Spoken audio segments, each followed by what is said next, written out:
Greetings, comrades, and welcome to the Eastern Border.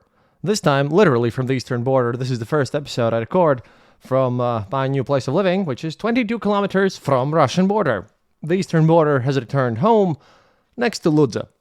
It's going to be an amazing situation with me getting in and understanding how that whole, pellet heating works and all this stuff, because, living in a countryside house is way different than normal.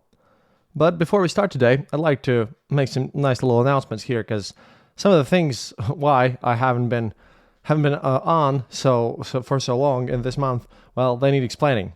And also, of course, I have to remind you about the autumn harvest. Our collection for the armored car for the Revenge group is, not going as well as I had expected, but it's tough times for everyone. But you should really please help these guys out. We're at 3,039 euros and 71 cents. And we need to reach 5,500 euros. So please, if you want to help Ukrainians succeed in this war, click that button and please help us out with a donation. I really want to make sure that these guys get the money that they really need. Also, in the news, I was interviewed by Operator Starsky. Yes, the same Starsky that's on YouTube all over the place, which is amazing, and I hope to publish that very soon, because we spoke about a lot of stuff. A lot of them you'll hear about today. But this was a more philosophical experience. What I had to explain to people, what do I do and why, all about why I follow Vatniks, what do I think Russia's chances are, all that stuff that we've been covering for a long time. Also, we have been quite active in YouTube. I'm working on a new series which I really wanted to do, and now I think I've done it, since I have now made a video starting to explain, понятия.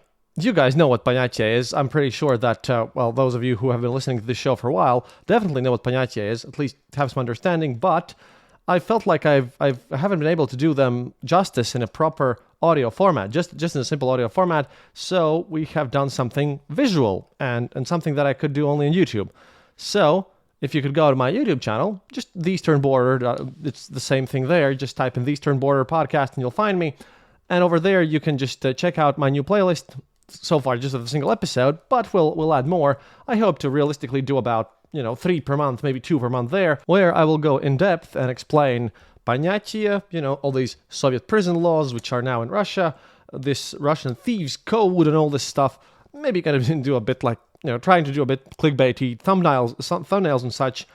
And also, I will be explaining the most famous organized crime bosses, the meanings of all the tattoos, go in depth with this and make a proper series in English so that we have an encyclopedia, because, eventually I presume after 10-20 years, that whole subculture will, luckily have died out, but that's going to serve as some sort of a historical landmark, so to speak, historical moment in time where at least I've made something about it, which will explain it more seriously.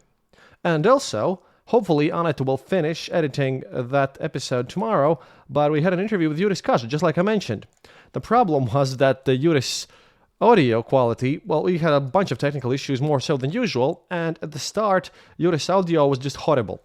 Without jokes, just really, really bad, and what we managed to pull together was, a bit worse than I had expected, but, we had to do a bunch of stuff and focus on this and get this interview done.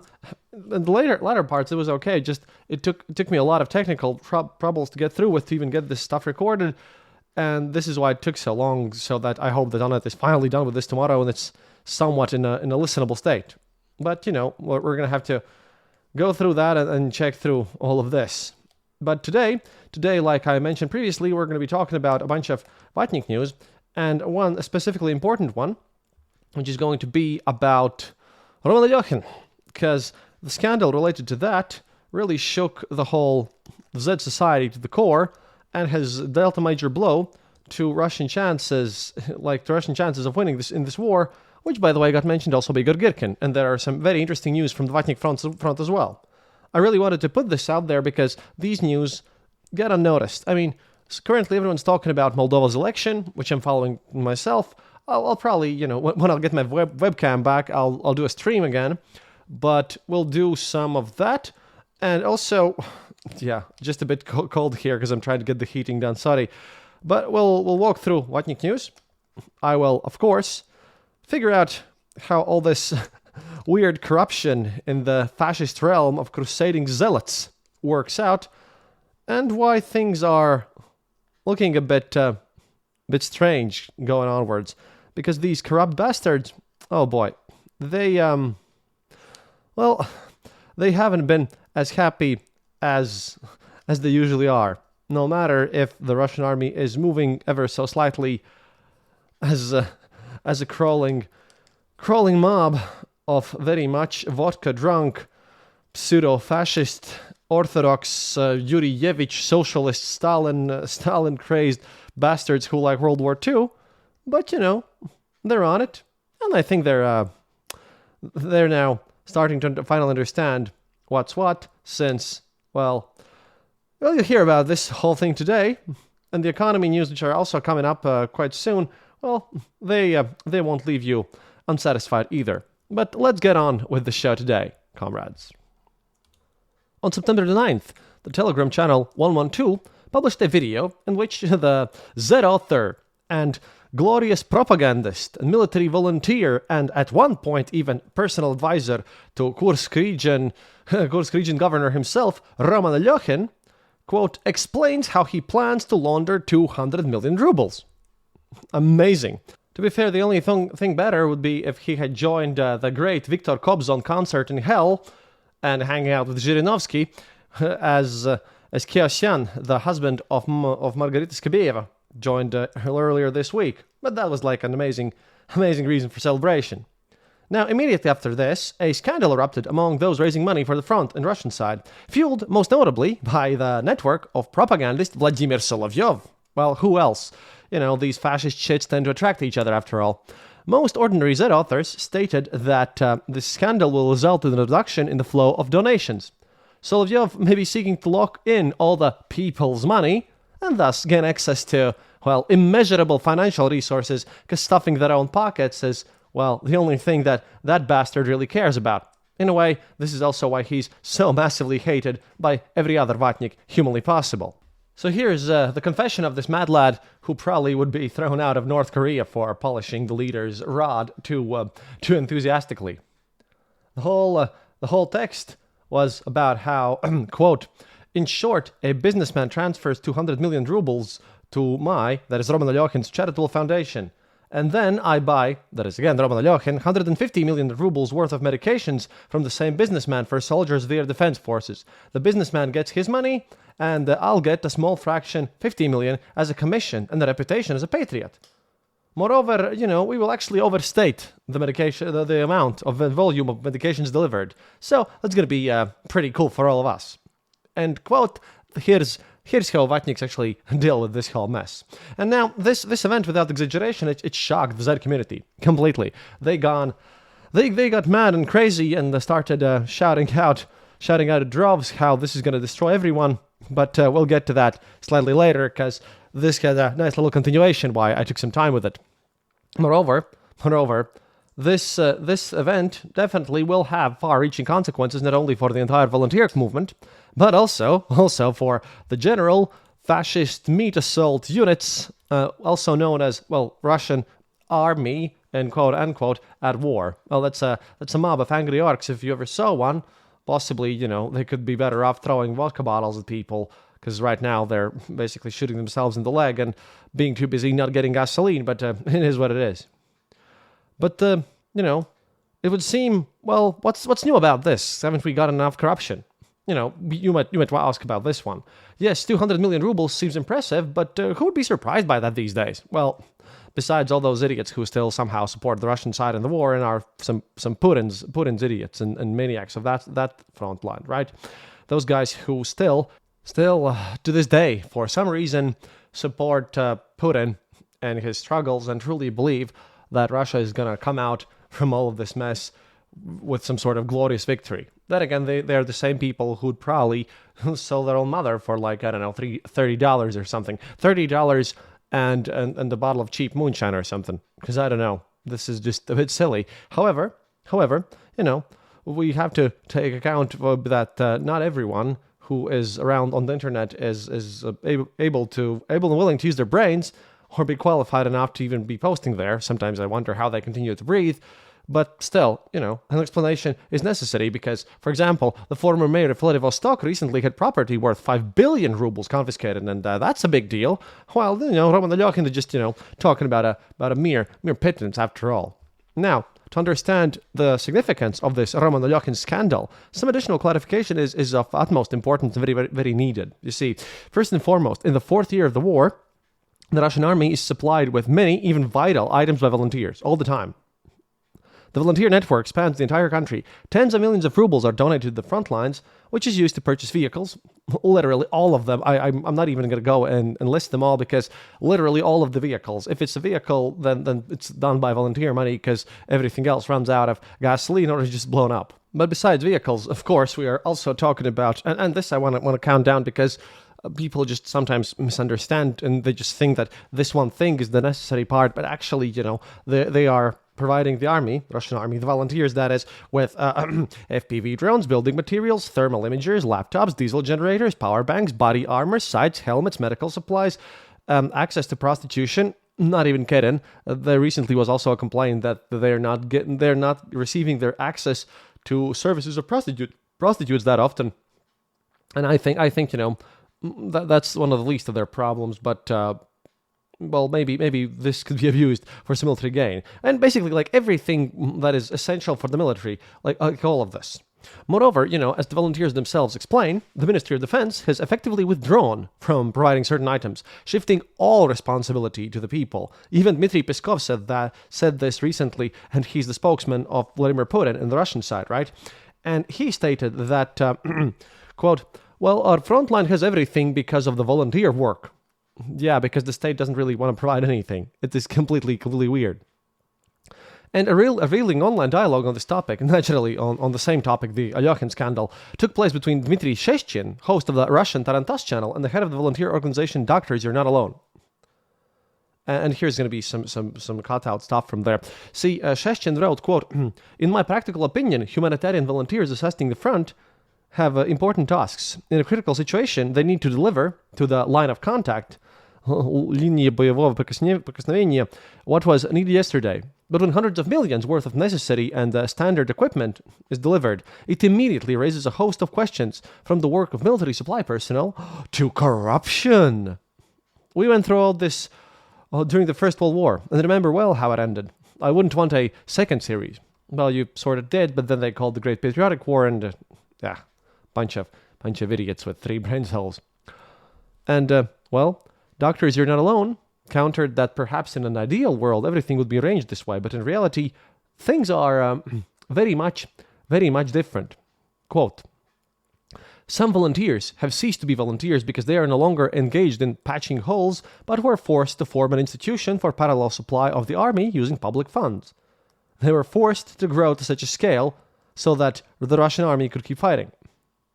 And some might think, then I'm continuing the quote here, that I'm stuck on the word forced. But no, it's not stuck. It's just that we're, to put it mildly, exhausted after 3 years of providing medical care to our own people, and we're forced to keep going. And do you know why? Because today alone, the bot received requests from military personnel with serial numbers 30,045 to 30,057. More than 30,000 requests. From units that employ real people, our compatriots, who for various reasons don't have the standard first aid kits. And those whose command has reported to the minister that first aid kit availability is 100%. That means they have no one to rely on except volunteers. Who in the army will supply 150 or 200% even, when on paper it's already 100%. End quote. In other words, as the Z authors claim, and as reality shows is exactly 100% true, but maybe 150, maybe 200. I'll stick to 146%. We like it since the old days of Putin's so-called elections. Without volunteer help, the whole Russian front will stop. And then the war might just end quite differently than the great bloodthirsty supreme leader dictator Vladimir Putin also would want and enjoy. The second important thing that you really should notice and think about is actually, much simpler and clearer and makes a bit more sense straight up there. You see, in the fourth year of the war, the volume of donations for the needs of the front is falling daily. all the time. I have been reading the reports of Z-Vatniks that, they're complaining about how they're not getting enough money constantly. For what feels like, 9-10 months now, I haven't seen complaints about the catastrophic decline in donations of various Z channels who are doing this fundraising nonsense. Which is quite understandable. From the first months of the invasion, Z channels have been reporting that Russian society is the wrong kind of society, we have the wrong people posts. I even had a subsection out there. And, well, these guys are ignoring the war. Well, they shouldn't be ignoring the war, they should actively be protesting against Putin, but, it's the Vatniks and Yurievich people whom we're talking about, so that's a bit silly. So these guys are ignoring the war. Of course, they shouldn't be ignoring the war, they should be actively fighting against Putin, but it is what it is. And they're also complaining that an extremely, tiny number of Russians, only tiny number of Russians are helping a cause. Maybe 10% of the population, maybe less. I've heard some people claim that it's like 7%, but even that seems optimistic. They're also constantly screaming that businessmen and rich people should help, but none of them are. Why? Because rich people don't view them as humans. Makes total sense. Over the past 4 years, that percentage has dropped significantly. Some obviously have become disillusioned, some just hate Putin, some are tired, some simply can't afford to support the front anymore for financial reasons, and, some are being actively pushed by people like, Maxim Kalashnikov and others who are in this for ideological reasons, and therefore are ruining the fun for everyone else who basically just want this stuff to be over, not get into any trouble, and just keep on going on as usual, but there's a bit of sad news for them because they're going to be first put on the wall when the revolution comes, and it's going to come in Russia, definitely. See, after all, when you've been giving away your hard-earned money for years and there's no result, that is no victory, then why continue?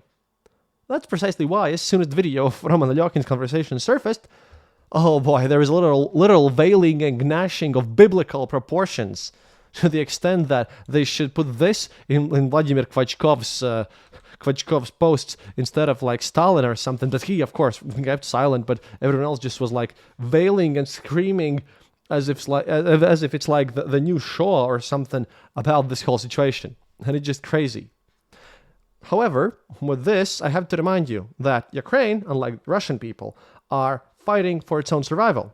So please, comrades, be so nice, and do donate to the Autumn Harvest, links in the description below, so that we can help the Revenge Group get their car, so that they can fight against these bastards who are trying to take over their country. Sure, they're pretty much failing, but still, a lot of people are dying, and the quicker this war is over, the better. And you can give your own very practical support to the Ukrainian army, so that this whole pleasant, nice little thing called victory for the Ukrainian side would actually take effect and, would happen, and we could all actually go to Odessa and have a nice little party there. Because everyone else is going to be going to Crimea, and we're going to join them afterwards, or before that, I don't know. I think afterwards. But first I want a proper party in Odessa with political jokes, Ostap Bender, and a bunch of cool entertainment at the seaside of the Black Sea. Why? Because that's also going to be less crowded, I think, than if we all would just go straight to Crimea and hang out there. First, we must go to Odessa, comrades. But here's some nice little quotes, how they were just crazy about this whole situation and why I have chosen to basically write about this stuff. Here's one from the channel called, Soldier of Fortune. I'm not an investigator or a judge to pass any verdict or declare him guilty or not. However, this is a huge slap in the face of all volunteers.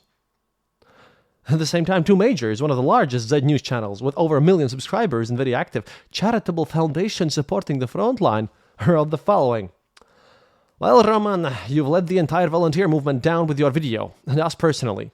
Whether you discussed this with the goal of turning the scheme's author over to the police, or whether you genuinely admitted that it's possible to break the law to help the front or for personal gain, it doesn't matter. The very fact that you discussed this topic with anyone, and even admitting it in a dialogue under any pretext, well, that already is a disservice to the frontline volunteers. Then, the PTSR team community, or PTSD in English abbreviation, wrote, I know for sure that the shadow will fall not only on those who collaborated with him on the blogosphere, but also on everyone who in one way or another tries to help the front. Belarusian security official writes, or Belarusian Silovik, to just, I want to translate this as security official, but if you have better ideas, let me know. Quote, "It will be even more difficult for honest volunteers after this incident, even for those who don't collect money, but items from people." And similar articles were written all over the place, and I could just build my whole episode just reading you these, because this was posted by literally every channel involved in fundraising, from the smallest to the largest. But of course the story, well, didn't end there. See, Solovyov entered the server and started crashing this, because he was obviously running aimbots and wall hacks. See, Alekhine himself, like many of his volunteer defenders, suggested that the video leak was a provocation.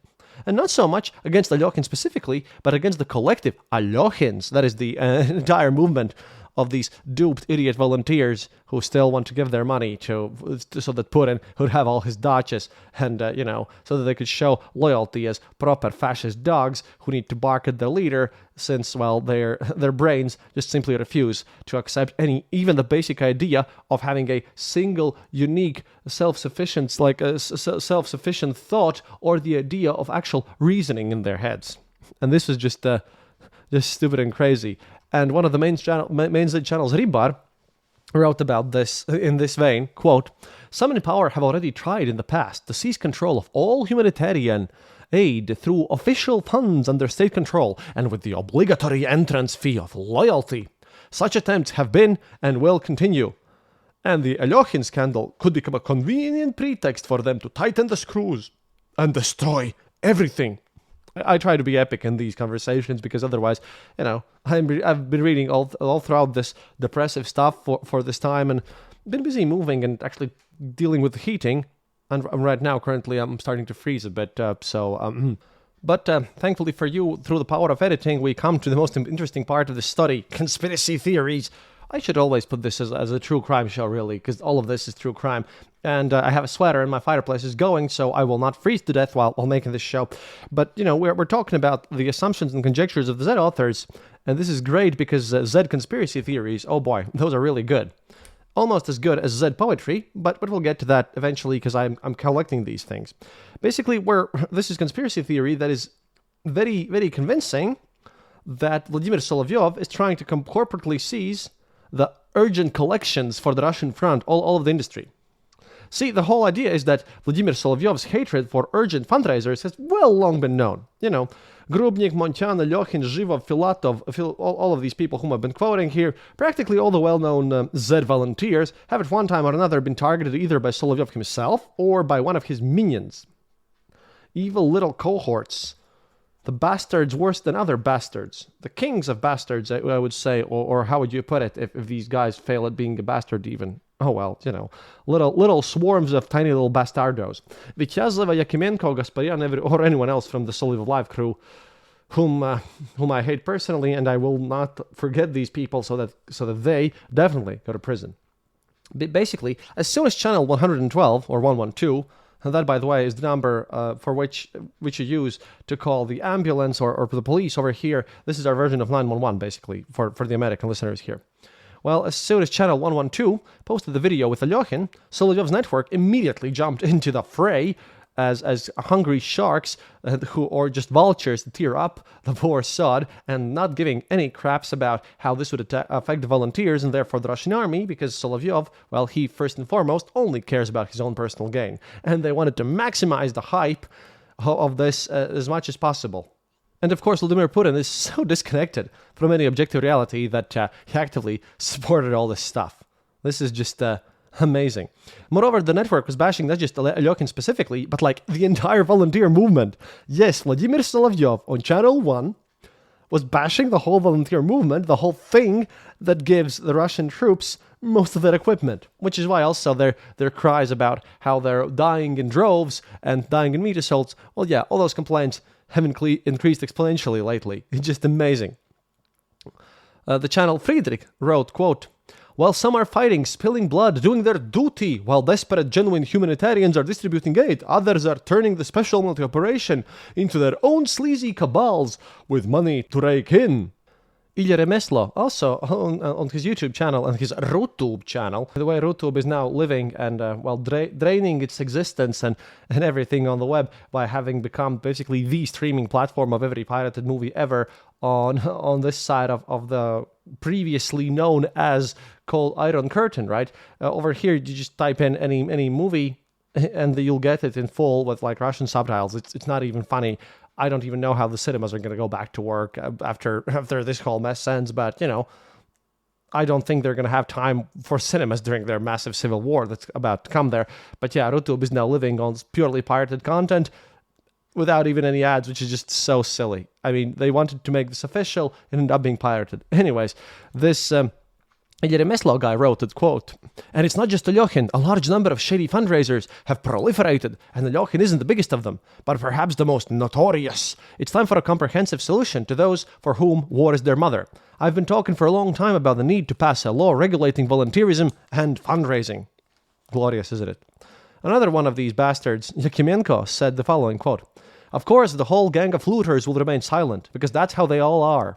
Their owners in various offices will also shut up now. And now, the question is, were we wrong at the Solovyov Live channel a year and two ago when we said that war bloggers were an organized crime group robbing people during the war? We were right. The proof is before us." I mean, this might as well just be actually, Russian special services doing their own thing, which is why this conspiracy exists, because, oh boy, this is just a blast from craziness, which I enjoyed thoroughly. Vladimir Rudolfovich Solovyov himself devoted a nearly 7-minute monologue to Alekhine and the volunteers in the following day. A report on this story has already aired on REN TV, and on Friday, several channels, including the official channel of the Akhmat Regiment, Dnevnik Mrokobortsov, those who fight the Dark One's diary, who published indignant video messages to Russian journalists demanding they stop calling military personnel who took part in Operation Potok, a march along the gas pipeline used by Russian troops in the Kursk region, and Alekhine received an award for his participation. The journalists, allegedly unnamed in the video, were trying to find out juicy details about a certain third party, using questions about Potok as a cover. It's highly likely that this is Alekhine, General Aptialudinov, the Chechen guy whom I think is going to take control after Ramzan Kadyrov finally kicks the bucket, had already spoken in his defense by this point, and the journalists who call the military work for organizations linked to Solovyov. So why does Vladimir Rudolfovich dislike urgent fundraisers so much? Well, the answer is pretty fucking simple. Solovyov has his own foundation. And as the Z authors believe, he does not like the fact that a full river of public money whom he could be stealing is flowing past his pockets. Some of the Z authors write about this and have written about this before directly, and some others just hint at it because they're bloody cowards with just barely 2 brain cells remaining. The Foundation's activities are practically unknown on channels not personally associated with Solovyov. Only once, like literally one time only, and I had to literally Google through a lot of stuff for this one, on August the 2nd, 2024, did the tiny and virtually unknown channel Magic of Truth, reposted by Vladimir Gurubnik, a veteran of the Russian Spring and one of the most famous military volunteers, the author of the channel Prizrak Novorossiyi. Actually, these guys published a detailed analysis of Solovyov Live. In a detailed text, the author of Magic of Truth graphically explained that at least 30 million rubles had disappeared from a single fundraising event. Quote, "The price of most drones is set at the upper limit, which in my opinion, of course, signifies either corruption or wastefulness. Considering that this is public money, it's painful to watch. Where did the extra, at least 60,000 rubles from each Mavic 3 go? That's over 30 million rubles, to profiteers or into someone else's pocket. Decide for yourself. I rate the efficiency as very low." Another military volunteer, author of the channel Reporter Filatov, wrote roughly this after the publication of the video with Alekhine. "What Alekhine really did was harm. Now all assemblers are associated with his scandal. Naturally, not the official funds. Naturally, not Solovyov's own fund, which buys very often utter crap, and I know this, and shoves unnecessary stuff onto the front, but at the same time is overly, extremely arrogant. And see, well, I have been speaking about the fact that Russian government is going to come on and crush these Z-Vatniks completely, and many people have written about this, including people who run a bunch of other opposition channels who work in Russian, with whom I collaborate for all these episodes. And all of them have been saying that, these guys would take on military volunteers and crush their network just because, well, Well, they need the cash. They're greedy. They want to go to Dubai and relax. See, this network of volunteers, they're too organized, too uncontrolled, too knowledgeable. They know about a bunch of corruption details that will look really bad after all, and they're too openly writing about them. But, I thought that Comrade Major would take this up after the war, when the Ministry of Defense's need for volunteers had disappeared. But today I think it's appropriate to advance a new theory. It's a bit of conspiracy theory, but, we like those here. And what if the Z authors are right, and the Alekhine's case really was initiated by Vladimir Solovyov, who convinced his buddies, nice little cronies in the Ministry of Defense of this Russian TM, Federation TM, actually an organized crime group, obviously, that his foundation would cover all the army's needs. There's a foundation, right? Yes, there is. With reporting, paperwork, seals, documentation, and casual Fridays, and a whole coffee machine in the corner, probably given an espresso, but the coffee with milk button that's broken, so you can't get your latte. Does this theory sound like science fiction? Of course not. I mean, everyone knows that Vladimir Rudolfovich's love of money, as we know, is just legendary, and he loves money as much as Krusty Krab. And his ability to just change outfits and shift over to whichever party line pays him more, because again, he loves money, is just also among the most amazing things ever. I bet if he would be pushed out of a plane, he could change 3 party allegiances and fly, and he would just mostly care about how that would impact his cryptocurrency value while flying down there, because, well, I don't think he actually cares about his life as much as his own, nice little pocket money. But that's a theory. There's also the fact that the video featuring volunteer Alekhine, that will cause in the future, and has caused already, insane damage to the frontline fundraising. Which, of course, like I said, is already declining daily. The vast majority of Z-channel authors have no doubt about this, and it doesn't matter whether Alekhine intended to profit from humanitarian aid or was framed. Who cares? Damage has already been done, and it's just gloriously great.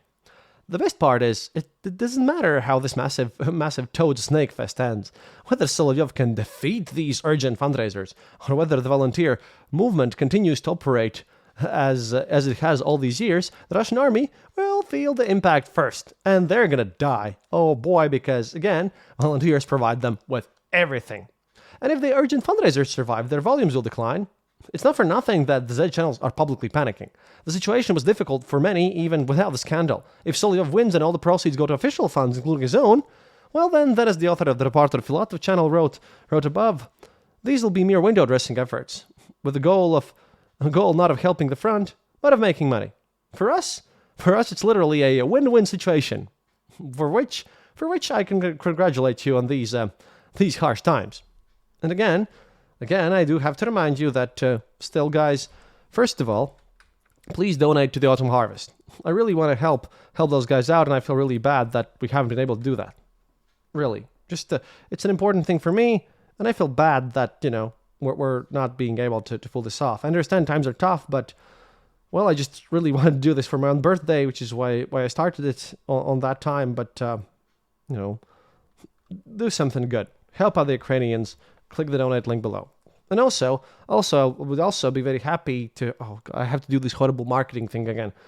I would also be very happy if you would consider supporting me on Patreon, especially if you're from Europe, because, well, I've been looking at how a bunch of my American listeners understand that times are rough, and I've been losing some patrons over there. So if you could join on Patreon or on the Fourth Wall, which is the site where we also sell our merch. There's also memberships there. If you could help out the show, that would be really nice, because Patreon income is falling down. And since I've started to also put stuff on YouTube, I don't get as much in ads, at least for a while, until I get monetized there. And Acast is just squeezing me. Like this month, I'll be getting $279 for my ad income, which is just miserable for the amount of downloads that I get. Because again, people kind of don't want to advertise on the show that's so brutal and so rough and is just openly quoting this stuff. So it's pretty hardcore for me. So if you could please consider becoming a patron, I'd be very helpful, because I'm trying to help you out and give you the best information that I can, even during times when I think that my own life is going crazy. And also, as Evita quit her job in the zoo to go and study, well, my job here is the only thing that really provides for her family, and we're not wealthy people. We're not rich at all. We're basically trying to get things in order, and hopefully living here will be also cheaper. And well, if any Russian airplanes are going to enter Latvian airspace, well, you'll be the first ones to know about this, because well, that's gonna be nice, and you're gonna find out about first from first-hand accounts. However, there was another little thing, and here I want to quote Ivan Filipov directly. Ivan Filipov, by the way, is a source that I use quite a lot in these, because he does what I do except in Russian, and well, we collaborate together because he doesn't work in English, so well, he has given some interviews, but I'm trying to help him, and it's just a common cause here, documenting these Vatnik things, and this was the greatest thing ever to happen, and this was just great. Here I'm going to quote him, because he was the most happiest, and write this for all the nice little people, for the Vatniks who quote him often and cause troubles for them. They don't listen to my show that much because, well, they really don't speak English. And I haven't forgotten I will make an episode where I explain how they get their information about the United States and like Western world in general. Quote, "The Ministry of Justice has just recognized a military volunteer, recipient of the highest Akhmat Award, the Order of Spetsnaz Akhmat, and all the other Akhmat Awards, including the Ida Group Medal, the author Roman Alekhine, as a foreign agent." That was about 2 days after this first incident with the thing. So far, I'm continuing to quote Filatov here. "So far, my only theory is that the foreign state that sponsored the traitor Roman Alekhine is Chechnya. There are literally no other options. With Sergei Markov, there were still some, but here, hell no. Well, let's place our bets on which Z authors will join our ranks in foreign agents in the near future. I think that Anastasia Kashavarova, who is also associated with the Akhmat regiment, is walking on thin ice. I would also like to draw the attention of Z authors who often visit this channel to the wording of the Ministry of Justice. Quote," and here he quotes Ministry of Justice of Russia, "Roman Alekhine participated in the dissemination of messages and materials from foreign agents to an unlimited circle of persons. He disseminated inaccurate information about the decisions and policies of the public authorities of the Russian Federation, as well as inaccurate information aimed at creating a negative image of the military personnel of the Russian Federation." And here I have to basically just agree with Ivan here. You dear Z patriots, volunteers, caring people, passionate patriots, and others who held the front and tried to draw attention of the authorities to the problems, you all fit perfectly into this statement. Perfectly. I'm telling you this as an honest expert. And this is Ivan speaking, but he could quote me on this as well. This was just glorious, because this is it's a win-win with a double betting bonus or something. Just insane. So, of course, later on, the Z community met the news of the full holder of the Spetsnaz Akhmat Order, Roman Alekhine, being designated as a foreign agent, with a slight bewilderment, which in some places turned into outright joy, no less. This is just the most hilarious part about this whole event. Voyevoda Vishayet, the warlord broadcasts, wrote, "I don't even know how to comment on this. His 23 days with Akhmat didn't count for anything. A police officer, Akhmat's deputy political commissar, a doctor, a beekeeper, a cattle breeder, and God knows what else. Ah, you bastard, you bitch. I'm going to fall out of my sleeping bag laughing." Zhivov Z wrote, "The wording, unreliable information aimed at forming a negative image of Russian Federation servicemen can be applied to anyone, to all of us, to even the country's most famous propagandists, to me, to you, or to a random woman whose husband was mobilized 3 years ago.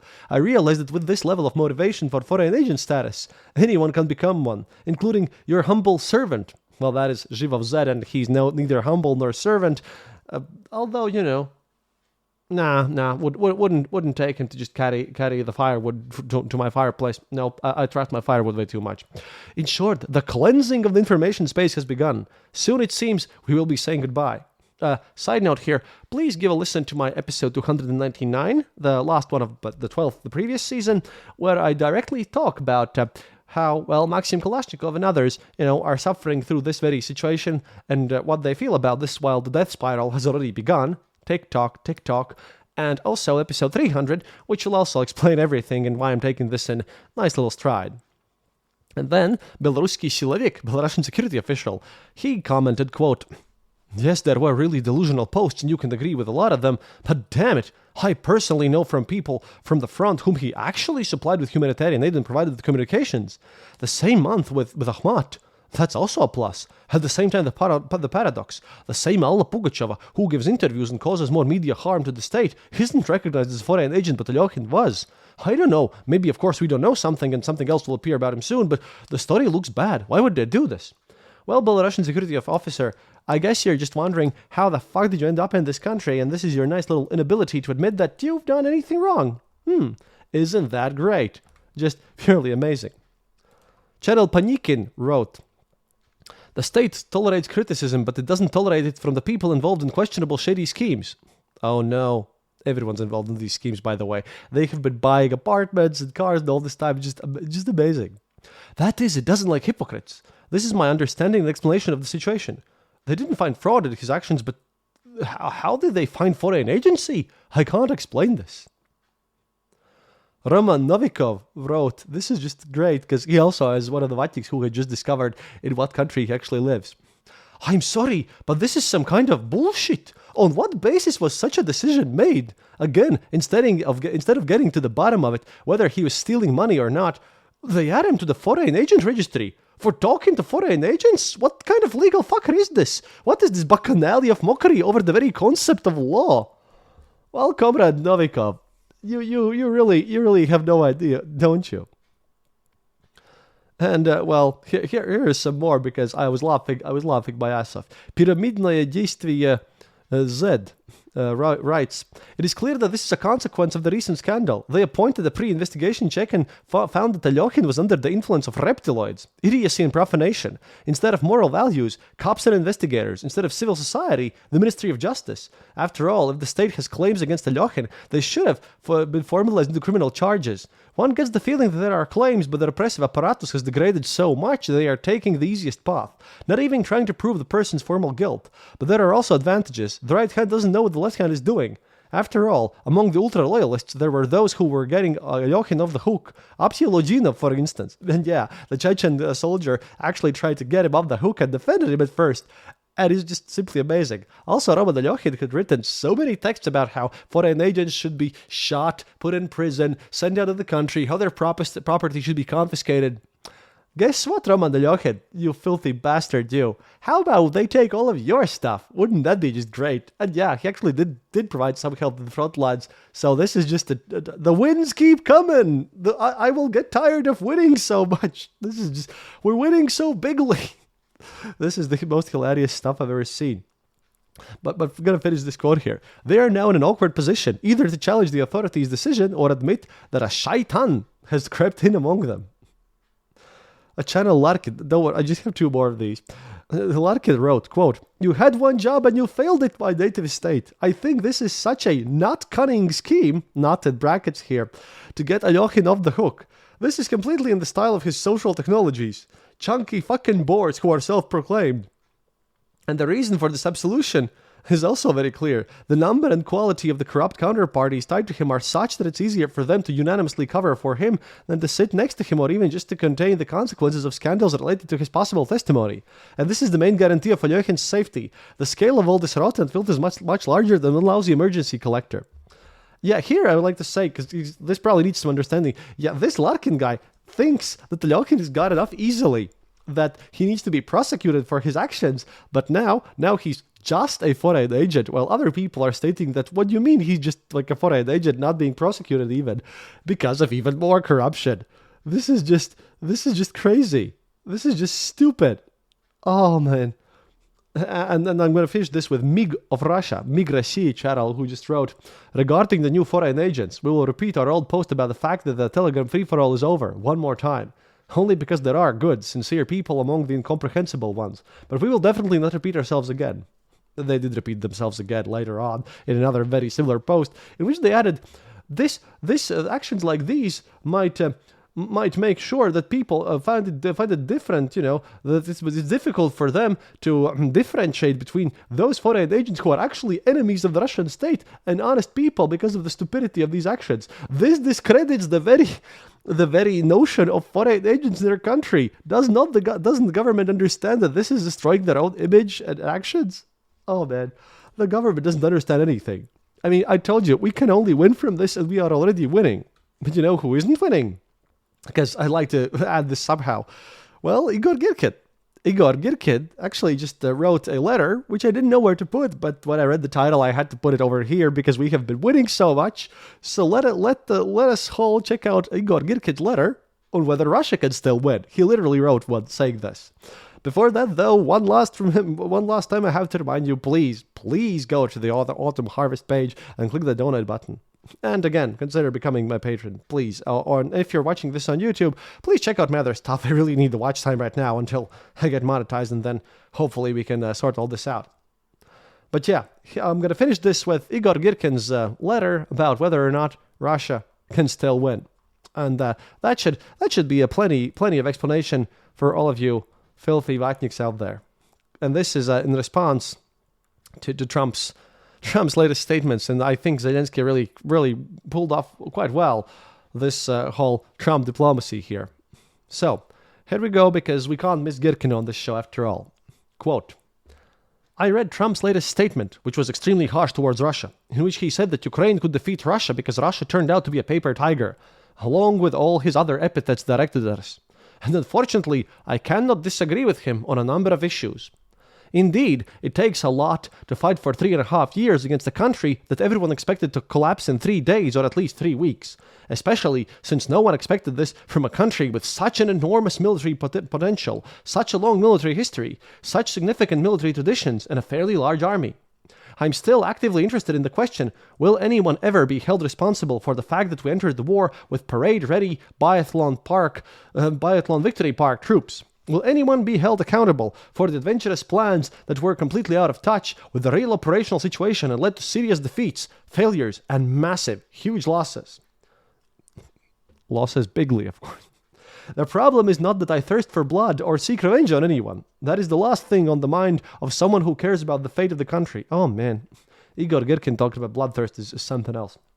My question is precisely that if mistakes are not acknowledged, no one will correct them. If a mistake is not acknowledged as a mistake, but is considered an achievement, then the people who made it deserve rewards and not punishment. Apparently, this is the reasoning behind awarding our Chief of General Staff.